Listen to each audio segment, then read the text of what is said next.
There is a truth about how we see the world. We build little files in our minds. For countries like Italy, it has an ancient history and pasta. And for Japan, it has futuristic technology, video games, sushi, ancient traditions. For Mexico, for decades, the file folder has been filled with images of youth, a vibrant nation with a young population, large families, very family oriented, and a culture bursting with energy. But that file folder is now very much out of date. The story we were told is over. A demographic force is rewriting Mexico's future, and it all starts with a single stunning number. In 2024, the total number of births in Mexico fell by about 2.25% to 1.78 million. And that number of babies born was its lowest level in 65 years. And this is despite Mexico having more than 3 times the population today that it had in 1960. And all indications are that this number will continue to trend lower. Mexico is now a country in a demographic downward spiral, and it's happening faster than almost anyone realizes. Where Mexico's birth rate in 2025 is about 70% lower than its levels in 1950. This is the story of how one of the world's most famously young countries started to grow old overnight. To understand the shock of this collapse, you have to understand the boom that came before it. For most of the 20th century, Mexico was the textbook example of a high-growth nation. Its population skyrocketed from just 27 million in 1950 to over 100 million by 2001. This explosion was fueled by sky-high fertility rates. In the 1960s, the average Mexican woman had nearly 7 children in her lifetime. But then the government, worried about providing services for this exploding population, did something that was remarkably effective. It started in the 1970s. It launched one of the world's most successful state-led family planning campaigns. Through education and access to contraception, the culture shifted dramatically. In 3 decades, Mexico's fertility rate plummeted by nearly 60%, falling from 6.5 in 1970 to just 2.7 by the year 2000. For a while, it seemed Mexico had a perfect balance with a young workforce and a manageable growth rate. But the forces of modernity, once unleashed, don't stop at a target.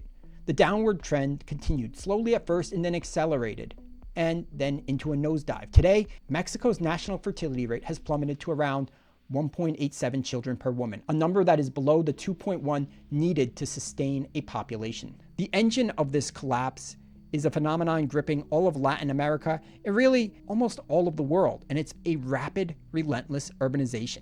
As Mexico has moved from the countryside to the city in search of opportunity, they have walked into a new economic reality that is fundamentally hostile to having children. Today, about 88% of Mexico's population live in urban areas, up from less than 60% in 1970. And nowhere is this trend more extreme than in Mexico City, the capital that has become ground zero for the demographic crisis. It is a city of culture and opportunity, but it is also crushingly expensive. The cost of living, especially housing, has made starting a family a financial impossibility for millions. The result is a fertility rate so low for what we expect from Mexico, it would be absolutely unbelievable if it weren't true. As of 2023, the total fertility rate in Mexico City is estimated to be just 0.96. And that number has been falling rapidly with a nearly 30% decline in just the last 5 years. That's a shockingly low number for any country. At 0.96, Mexico City's fertility rate is now as low as Tokyo's, and it's lower than pretty much any major city in Spain or Italy. It's one of the lowest fertility rates of any major metropolitan area on Earth. And it's a prime example of intense economic pressure within urban life, and it acts as perhaps the most powerful, unavoidable contraceptive. Between 2016 and 2024, the average cost of rent or to buy an apartment in Mexico City has more than doubled. All of this while salaries in Mexico City went up only 10.5% between 2017 and 2024. So there is a massive financial barrier just to find room for a child to live. So if you want to understand why there was a 30% decline in Mexico City's fertility rate, that is largely driven by the doubling of housing costs in just the last 8 years. But Mexico's story also has a twist that makes it a bit unique. Its own demographic decline is colliding with its historic role as a giant in the world of migration. For decades, this was a one-way story. Mexicans left for the United States in search of work. This flow was massive, shaping both countries for about half a century. As of 2023, nearly 11 million immigrants in the US were born in Mexico. But today, that one-way street has become much more chaotic. Mexico is no longer just a country where people leave. It has become increasingly a corridor for the entire Western Hemisphere. Asylum applications in Mexico exploded in recent years, where they were just about 1,300 in 2013, are now 140,000 as of 2023, a 108 times increase in 10 years, with the top applicants coming from Honduras, Haiti, and Cuba. And in a surprising twist, Mexico has become a destination country itself. It's not just a transit zone. High-skilled workers, digital nomads, and Americans and Canadian retirees drawn by the quality of life and low cost of living are moving south in record numbers. It is now estimated that 1.6 million US citizens now live in Mexico, making it the largest American expat community in the world. So this collision of forces, a collapsing birth rate, massive migration, and a new wave of immigration is happening just as Mexico is beginning to age.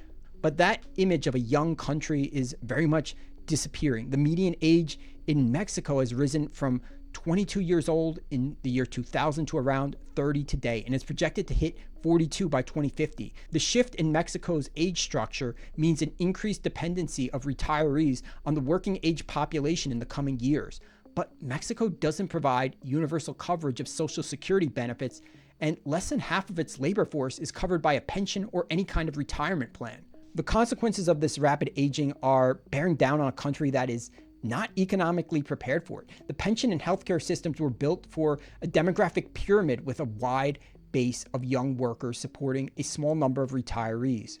But now the number of Mexicans over the age of 60 is set to increase dramatically, from 6.3% of the population in 2010 to around 23% by 2050.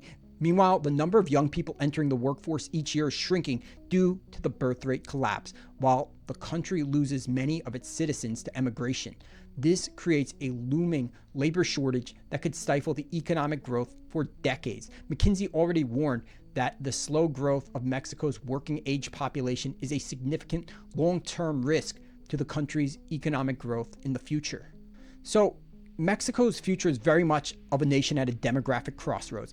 Unlike any nation on Earth, it must somehow manage its own rapidly aging and declining workforce while also acting as a primary transit valve for migration pressures from all across Latin America. It is a country that is losing its own people, receiving other people, getting older, all of this at the same time.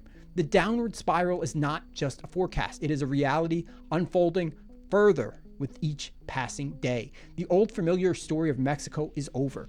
A new, far more complex and deeply uncertain chapter has begun, written not by its past reputation, but by the hard math of its demographic decline.